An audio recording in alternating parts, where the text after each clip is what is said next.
बुगलपुर नामक गांव में दो भाई रहते थे। उनके माता पिता का देहांत हो जाने के बाद सारा कामकाज दोनों भाइयों को ही संभालना था। बड़ा भाई रमेश बहुत समझदार था। वे धनी सेठ के यहाँ किराना की दुकान पर मुनीम का कार्य करता था, परंतु उसका छोटा भाई बबलू बहुत ही आलसी था। वे सारा दिन सोया करता था। देख बबलू, हमारे माता पिता के देहांत के बाद घर की सारी जिम्मेदारी हम दोनों पर है।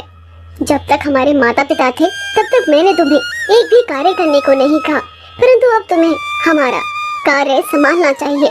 भैया, अभी आप है ना, मुझे कार्य करने की क्या आवश्यकता है। आप भी तो हमेशा मेरा ख्याल पिता की तरह रखते हो ना। परंतु कब तक बबलू, मैं अकेला कर पाऊंगा। दोनों का घर चलाना मुश्किल हो रहा है। पिछले ही दिनों वर्षा के कारण हमारा घर काफी कमजोर हो चुका है। मेरे पास अभी इतने पैसे भी नहीं हैं कि मैं उसकी मरम्मत करा सकूं। और धनी सेठ के यहाँ भी हमने काफी कर्जा लिया हुआ है जो कि चुकाना बाकी है। ठीक है भैया, मुझे आप इतना ज्ञान मत दो। मैं जाता हूँ आज लकड़ियाँ लाने और उसे बाजार में बेच कर आता हूँ और पैसे लाता हूँ। ये कहकर बबलू जंगलों में जाता है। वहाँ जाकर वे थोड़ी देर तक लकड़ियाँ काटता है और फिर वहीं सो जाता है। अरे बाप रे, कितना समय हो गया, मैं तो आज जंगल में ही सो गया। भैया क्या कहेंगे कि इतनी लकड़ियाँ लाया। बस हे भगवान, चलो अब घर चलता हूँ। भैया को बोल दूंगा कि तेज बुखार हो गया था। यह सब कुछ सोचकर बबलू थोड़ी सी लकड़ियाँ लेकर घर की ओर चला जाता है।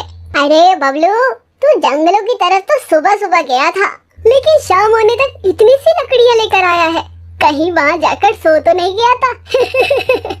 चल हट, तुझे क्या, मैं जाकर सोऊं या जंगल में जाकर लकड़ियाँ काटूं। बहुत दिनों तक ऐसे ही चलता रहता है। बबलू अपने आलस को त्याग नहीं पाता है। वे हर रोज जंगल में जाकर सो जाता है। एक दिन अचानक से रमेश की तबीयत खराब हो जाती है, जिस कारण से वे अब काम पर नहीं जा पाता। पैसों की कमी के कारण रमेश का इलाज करा पाना मुश्किल होता है। ये सब देखकर बबलू धनी सेठ के यहाँ जाता है। सेठ जी, मेरा भाई बहुत बीमार है। उसके इलाज के लिए मुझे 2000 रुपए की आवश्यकता है, जिस कारण से मैं अपने भाई का इलाज करा पाऊँ। देख बबलू, तुम दोनों भाइयों ने आज तक मुझे मेरे पुराने पैसे भी वापस नहीं किए हैं जो तुम्हारे पिता ने उधार लिए थे। रमेश मेरे यहाँ कार्य करता है, इससे केवल कुछ ही पैसे मेरे पूरे हो पाए हैं। मैं आपका पूरा पैसा चुका दूंगा, जो भी होगा। तुम और पैसा चुकाओगे, तुमसे खुद का तो पेट भरना मुश्किल हो रहा है। गांव में ऐसा कोई भी व्यक्ति नहीं है जो तुम्हारे आलस के बारे में नहीं जानता हो।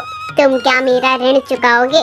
बबलू गांव के बहुत लोगों से पैसा मांगता है, परंतु उसके आलसपन के कारण गांव का कोई व्यक्ति उसे पैसा नहीं देता है।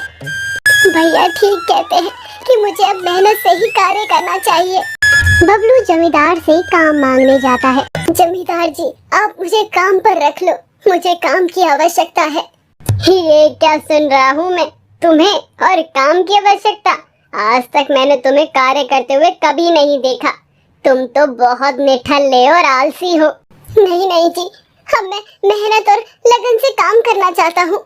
मेरे भाई के इलाज के लिए मैं पैसे इकट्ठा करना चाहता हूँ। मुझे रुपयों की बहुत आवश्यकता है। नहीं बबलू, मैं तुम जैसे को काम पर नहीं रख सकता। यदि मैंने तुम्हें काम पर रख लिया तो तुम्हें देखकर बाकी और मजदूर भी काम चोर हो जाएंगे, इसलिए तुम कहीं और अपना काम देखो। तो आप मुझे 1 महीने के लिए 5000 रुपए दे दीजिए, बाद में भैया वापस कर देंगे। तुम्हारे सर पे तो पहले ही धनी राम सेठ का भी बहुत कर्जा है, पहले उसका कर्ज तो चुका कर आओ। मैं तो तुम्हें ना काम पर रखूंगा और ना एक भी पैसा दूंगा। आज तक मैंने अपने भैया की बात नहीं सुनी, इसी कारण से गांव वाले मेरी मदद नहीं करने चाह रहे हैं, परंतु मैं अपने भाई का इलाज करवाऊंगा। मैं पूरी मेहनत और लगन से पैसा कमाकर अपने भाई को हॉस्पिटल में ले जाऊंगा। ऐसा दृढ़ निश्चय करके वे जंगल की तरफ जाता है। वहाँ वे सुबह से लेकर शाम तक लकड़ियाँ काटता है। बबलू 2 दिनों तक पूरी लगन के साथ कार्य करता है, जिस कारण उसे 5000 रुपए की आमदनी होती है। वे अपने भाई को लेकर हॉस्पिटल जाता है तथा वहाँ उसका इलाज करवाता है। ये तो अच्छा हुआ आप इन्हें सही समय पर ले आए। यदि 1-2 दिन का और समय निकल जाता तो इनकी जान चली जाती। हे भगवान, ऐसा भाई